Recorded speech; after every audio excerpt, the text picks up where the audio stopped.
South Africa is home to two world-renowned types of tea, rooibos and honeybush. This week on Farmers Inside Track, we explore how to start a tea farm in Mzansi, from growing to harvesting and even exporting these indigenous crops.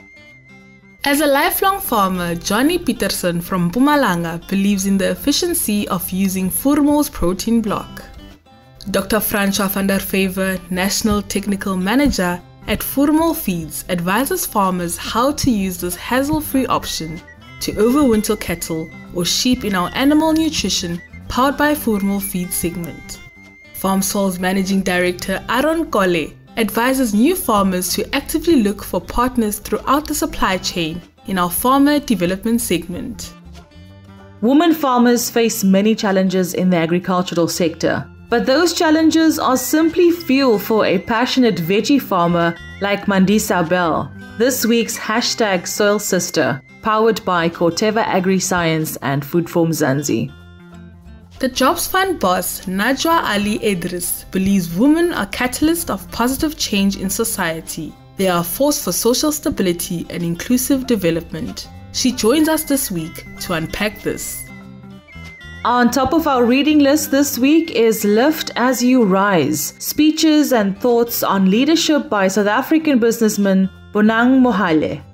And Mpumalanga vegetable farmer Gugulethu Mahlangu's farming mantra is diversify and plan ahead. She shares this week's farming tip. This is Farmers Inside Track, supported by Food for Mzansi.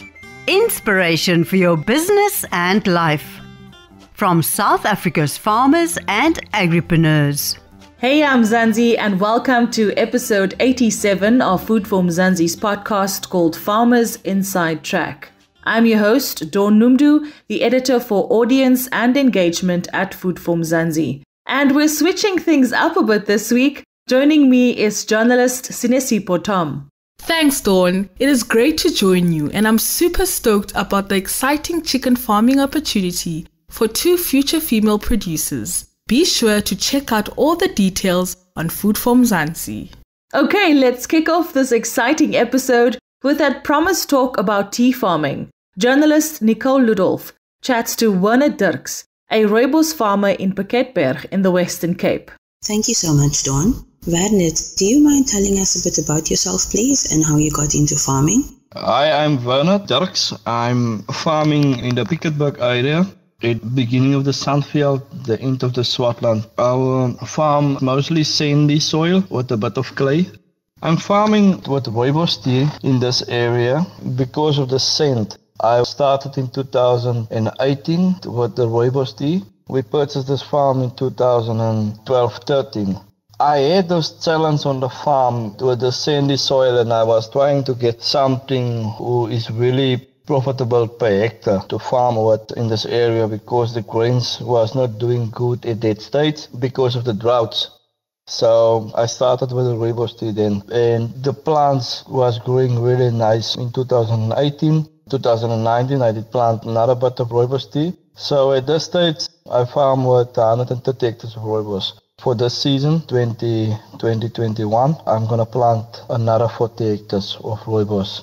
Can you tell us a bit about how tea farming works? Rooibos works in my area because of the sand, like I said in the beginning, deep sandy soil. You can see where you take the bushes out, where there was bushes in the field. The roots of the bushes is growing really deep. So there the tea is doing really good because the roots can go deep into the soil. And that's what rooibos is looking for. It's deep sandy soil. Good rains after you plant it so that it can just start and spread the roots into the soil. Preparation for rooibos is an important thing. In our area we rub deep because we want the roots to have an open gap to start grow and go deep into the sand. Do you have any tips for future tea farmers? What must they know if they want to start tea farming? First, if you have deep sandy soil, you can start planting rooibos. I planted with a partner because the partner is one of the big farmers for Cape Natural and the other rooibos tea companies, and he have his own dry facility. So find yourself a good partner. If you can't do it on your own, but you have to trust him and he have to trust you. This is the first thing to start with. It's a good relationship. If you can't find each other, just leave it. But if you feel I can work with a guy, it's great. So at this stage, the price of rooibos is not that good. For me, price per hectare, what it produces per hectare, it's much more than the grains I plant on the farm. So I'm happy for that. But it's not the money that you want. You want more, because in 2017, 16, those years, the price was really, really good. 2018 was still good. So 2019, it started dropping. And at this stage, the price is really, really, really low. And the big guys who's producing rooibos is making the price. They call the price. I believe so. It's my view. But in the future, I want to go into processing with rooibos someday. That's the way to go for our black farmers. If we can get into the processing thing, then we can start making our money. New farmers, young farmers that want to go into rooibos tea, just look at your soil. If you have land that is just lying there, sandy soil, and you can't plant it, get yourself a good partner to plant it. If you can plant it yourself, plant it yourself. But don't waste the land. Don't waste the field, because there's so much sandy soil that is lying in our area that you can use. So if you can get access to those land, go for it. Plant your rooibos tea. We believe the price is going to turn at some stage. If we can get into the processing things and continue doing good. Thanks, Werner Dirks, a rooibos farmer in Pietersen in the Western Cape. Great insights and so much rich history in our tea farming industry. And from tea farming to finding a hassle-free option to overwinter cattle or sheep. As a lifelong farmer, Johnny Pietersen from Mpumalanga believes in the efficiency of using Voermol's protein block. Over to you, Dawn, and Dr. Francois van der Vyver, National Technical Manager at Voermol Feeds. Dr. Francois van der Vyver, National Technical Manager at Voermol Feeds. Welcome back once again to Farmers Inside Track. Well, thank you very much. As a long-life farmer, Johnny Pietersen believes in the efficacy of Voermol protein block. At 60, this farmer from Mpumalanga believes in the magic of this product and specifically the success that comes with using it. Dr. van der Vyver, maybe you can start this discussion by telling us a little bit more about this product and Voermol's protein blocks. Yeah, definitely. So Voermol supplies a range of licks and supplements that's also available in the block form. Now, the protein block can be seen as a winter lick, but also as a supplement throughout the year, given its composition and the good results that the farmers get. It contains 28% protein, making it safe for use by both cattle and also sheep.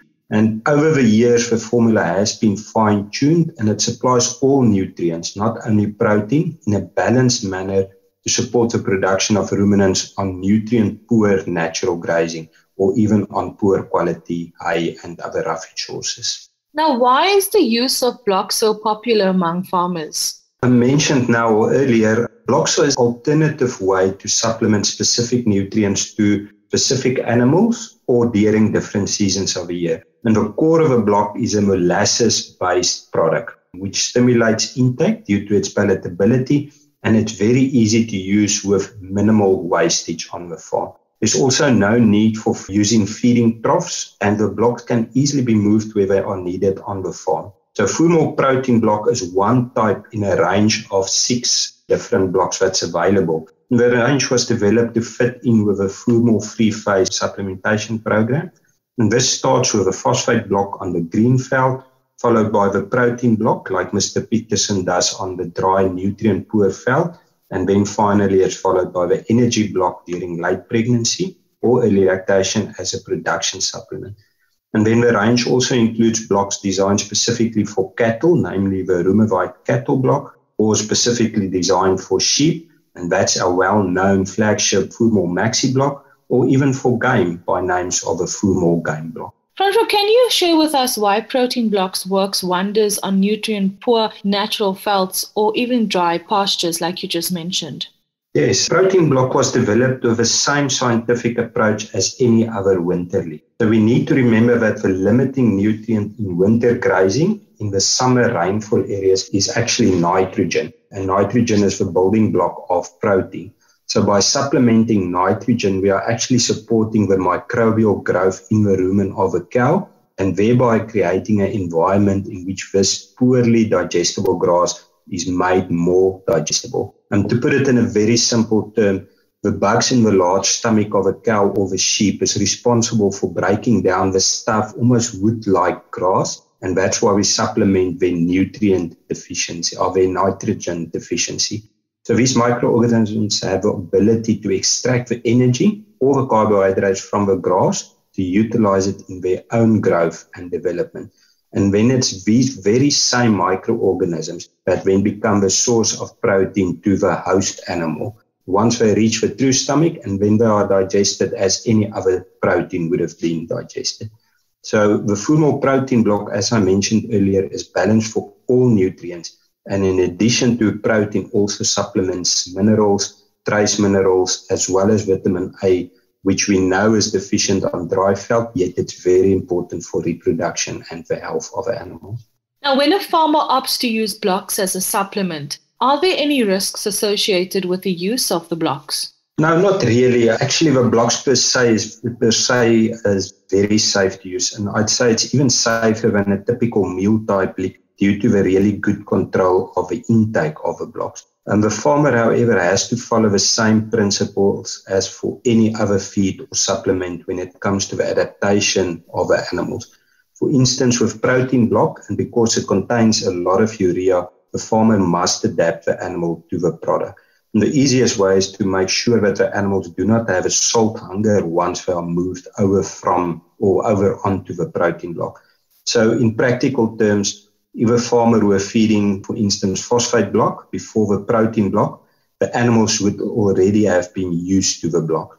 So once the farmer then starts using the protein block, you can simply limit the access to the block for the first couple of days so that the animals can adapt to this higher protein content. The most important thing, and I want to underline this, is farmers must remember when they use any lick, it can be a meal type or a block type or any supplement that's high in non-protein, nitrogen and urea, they must always supply roughage or hay or veld along with it because it stimulates the intake of these roughage sources. Francois, you've given us a lot of things to think about today. If farmers would like to know more about this specific product and anything else in terms of using any Voermol products, how would they then reach out to you? I think the easiest is to visit the website. So the website is voermol.co.za. And within the website, we will find the contact details to our different areas. So each area has got its own area manager, and all of those areas then have a sales agent. So the farmers can simply go to the website, look for the different areas, and contact the agent that will be in his area. Thank you so much once again, Francois van der Vyver, National Technical Manager at Voermol Feeds, for joining us here on Farmers Inside Track. Thank you very much. Voermol produces superior quality molasses-based supplements for ruminants. These products include maintenance, mineral transition, production and energy licks, feedlot concentrates and liquid feeds. For expert advice on animal nutrition for optimal production and profit, contact Voermol Feeds on 032 439 5599 or info@voermol.co.za.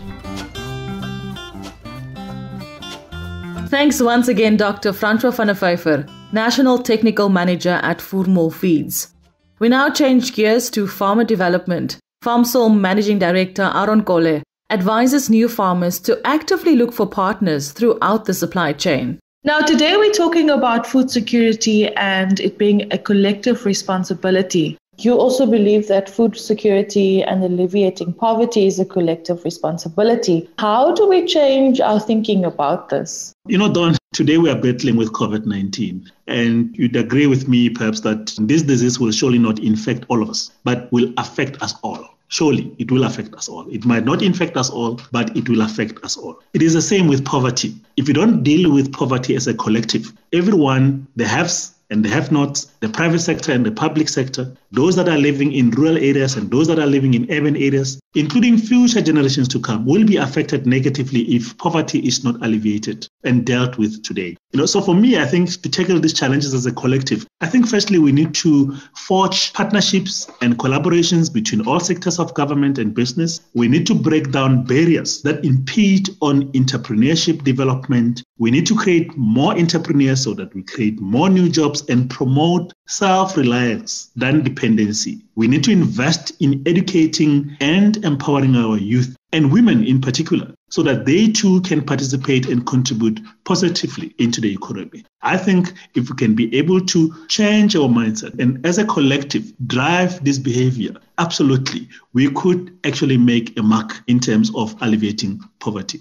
Thank you, Dawn, and great having you, Aron Kole. Be sure to check out Food from Mzansi on Fridays for a special FarmSol Youth Ambassador slot. Listen, our book of the week is coming up shortly. But as we continue to celebrate the dynamic woman in Mzansi's agricultural sector, we are joined by another powerhouse, the Jobs Fund boss, Najwa Ali Edris. She believes women are catalysts of positive change in society. They are a force for social stability and inclusive development. She joins us this week to unpack this. Despite their massive contribution, women continue to face considerable challenges in the labour market. Located at the National Treasury, the Jobs Fund helps tackle the country's unemployment crisis by working with the private sector and other organizations, including the non-state sector, to create sustainable jobs. To date, the fund has contracted with more than 140 partners who have created more than 280,000 jobs. 58% of these jobs were filled by women. Ensuring that more women are represented at all levels of the labour market is an economic and social imperative. Entrepreneurship is recognised as an essential driver of economic development and growth and a potential vehicle for women empowerment. Yet, women remain underrepresented as entrepreneurs. The Jobs Fund is actively involved in empowering women. Through its various initiatives, women acquire the skills they need to enter the labour force and also to grow their businesses. This has resulted in job creation, poverty reduction, healthier families, and more stable communities. An example of this is the Jobs Fund and Save Act Trust partnership. Through this partnership, women in rural KwaZulu-Natal, Eastern Cape, Free State and the Northern Cape leverage their stokvel savings to establish farming enterprises.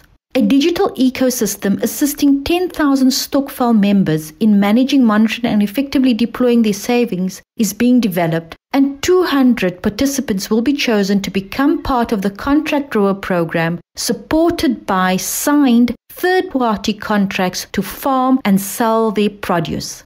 Another Jobs Fund supported initiative that focuses on women is the Smart Start Early Learning Program. This partnership is a powerful catalyst for change in South Africa's early childhood development sector. It is estimated that only 40% of children in South Africa have access to ECD, yet it has been shown as one of the most powerful investments in human development that a government and society can make. The Jobs Fund Smart Start initiative recruits and supports women and youth to establish and operate early childhood development micro-enterprises. It is envisaged that more than 3,500 enterprises will be established over the next few years. The women are provided with training, operating licenses, ECD material, and mentorship to support the establishment of these early childhood development sites. Women are powerful catalysts of positive change in society. They are a force for social stability and inclusive development. When women do better, economies do better. Life in South Africa can be a lot. Scroll through Twitter for a minute and tell me I'm wrong. Thank God for South Africans though, right?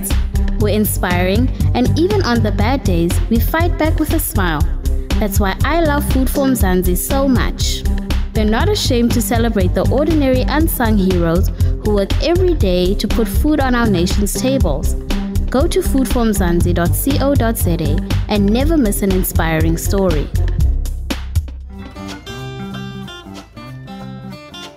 Thanks, Najwa Ali Edris, the Jobs Fund CEO. And we've just heard women farmers face many challenges in the agricultural sector. But those challenges are simply fuel for a passionate vegetable farmer like Mandisa Bell. This week's hashtag Soil Sister, powered by Corteva Agriscience and Food for Mzansi. She ventured into farming because she wanted to emulate her grandmother, who was a subsistence farmer, and she's currently on a year-long blended development program at the Gibbs Entrepreneurship Development Academy. Mandisa, tell us a bit about your farming operation and how you got started. The reason why I have interest in farming, I grew up with my granny. When it was time for us to prepare the meal, she would just go outside to his small garden and pick up some veggies. For me, it was so amazing, the fact that you need not to go to the shops to buy veggies. You can just plant them and make food out of it. And most importantly, it's that you don't find yourself not having something to eat. So it also kept the poverty in households.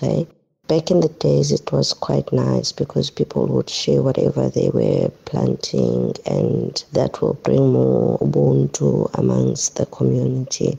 So that was the kind of life that I wanted for myself and for my kids, of which that is the reason why I've started. And also the fact that you just plant something and then you just put your faith in it to say that in the next 3 to 4 months, you will reap the results. But all you do is just talk to them, you feed them, you water them. And for me, it's also very therapeutic because there's something, about farming and that connection that you have with your plants, with your vegetables. It's so amazing.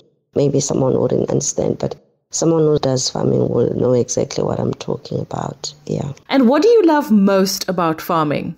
What I love about farming is the fact that I'm growing my own veggies. I know exactly what I've put in there. So it's like you raising the plants or the crop, they become my family, my kids. Because when you plant those seeds, it's like you are still like carrying the seed. And then when they start to grow, it's like you nurture them. It's part of your family. It's that unconditional love that you'll have for your kids or for your siblings. So they are part of me. I think I'll also mention that it's so therapeutic because if I'm not feeling well for the day, as soon as I go and spend some time in my garden, I feel much better. And also the fact that I know that feeding someone who's been hungry, it's so fulfilling for me. That's what I love about it. And now I'm planning to expand, so I'll be learning more skills. And each and every day, you are learning from other farmers. And the fact that I'm in a program with Corteva, I think that is an eye-opener for me because I'm meeting with other ladies that are doing extremely well out there. So you are given that opportunity to say, myself as well, I can do better, I can penetrate the market.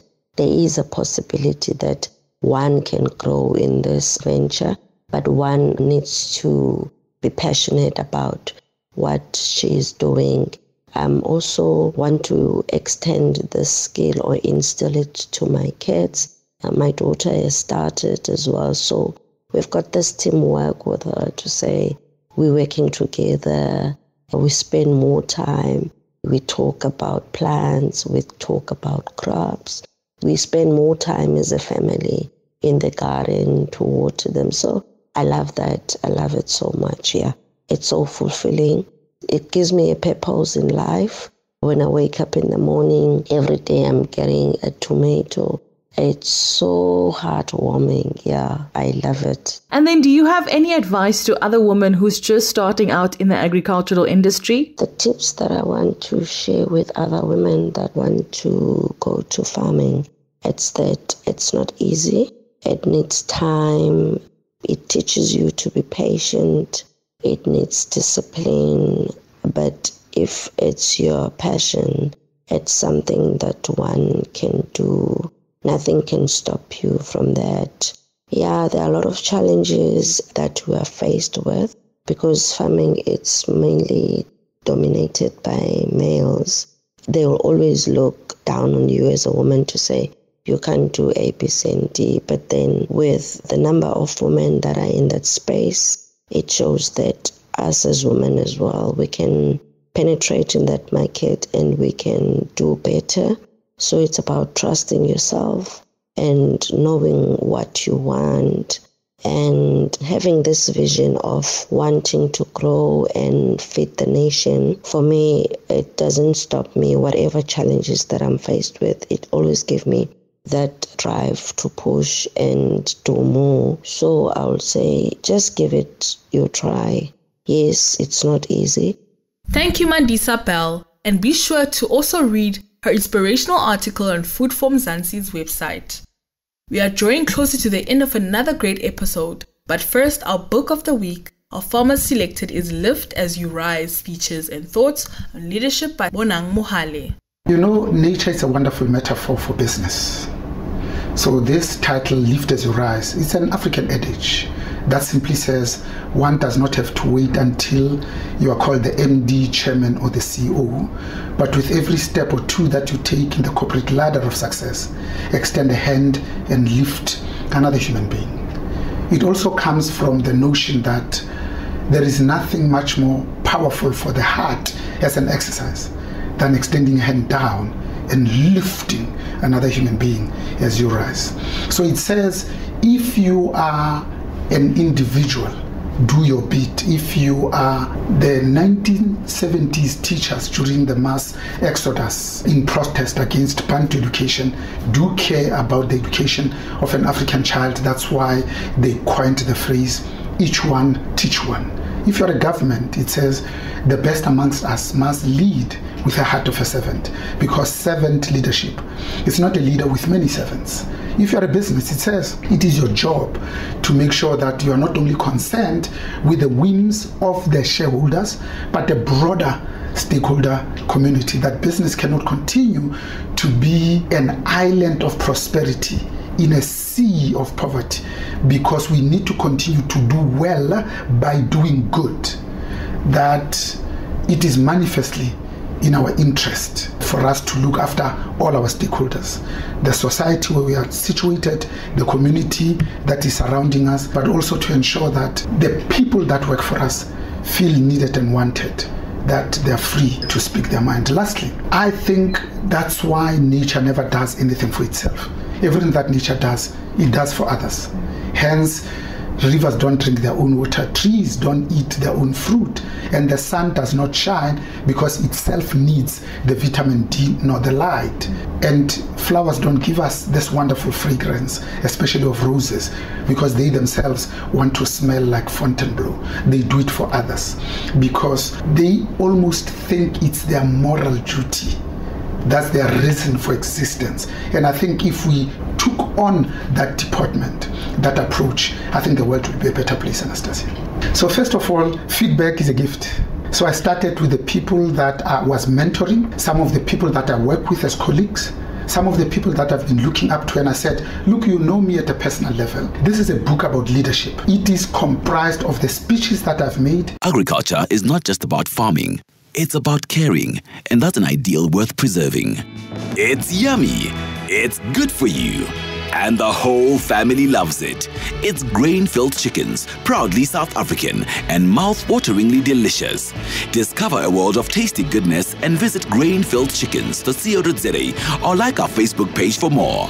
Grain-Filled Chickens, a proud member of VKB. VKB, for the love of the land. And from our book of the week to our farming tip of the week from Mpumalanga vegetable farmer Gugulethu Mahlangu. She says farming may be the cornerstone of your business, but consider what else you and your enterprise could do to achieve the best return from your assets. My farming tip would be to diversify and plan ahead. Carry out a business audit to understand the resources available within your business. Farming may be the cornerstone of your business, but consider what else you and your enterprise could do to achieve the best return from your assets. Remember, what is perhaps not an opportunity now may be in the next 5 years, and it's therefore worthwhile investigating this now so that you can get ahead of the market. And that tip from Gugulethu Mahlangu brings us to the end of the week's Farmers Inside Track, proudly brought to you by Food for Mzansi. For daily inspirational stories about farmers and agriculturalists who go above and beyond to feed South Africa, visit www.foodformzansi.co.za or follow us on Facebook, Twitter, Instagram, or YouTube. Remember, if you loved this podcast, please rate it and share it with your friends, family members, and fellow farmers. Farmers Inside Track is available for free on YouTube, Spotify, Apple Podcast, and Google Podcast, and of course also on foodformzansi.co.za. Also stay tuned as we continue to celebrate women in agriculture every day, and not just because it's Women's Month. From me, Don Numdu, Sinesi Potom, Nicole Ludolf, and the rest of the Food for Mzansi team, have a great week. What joins a continent but its continuous flow over mountains, through rivers, in the rhythm of the land? What ignites its future but the promise to fulfill, to protect and grow the very life of tomorrow?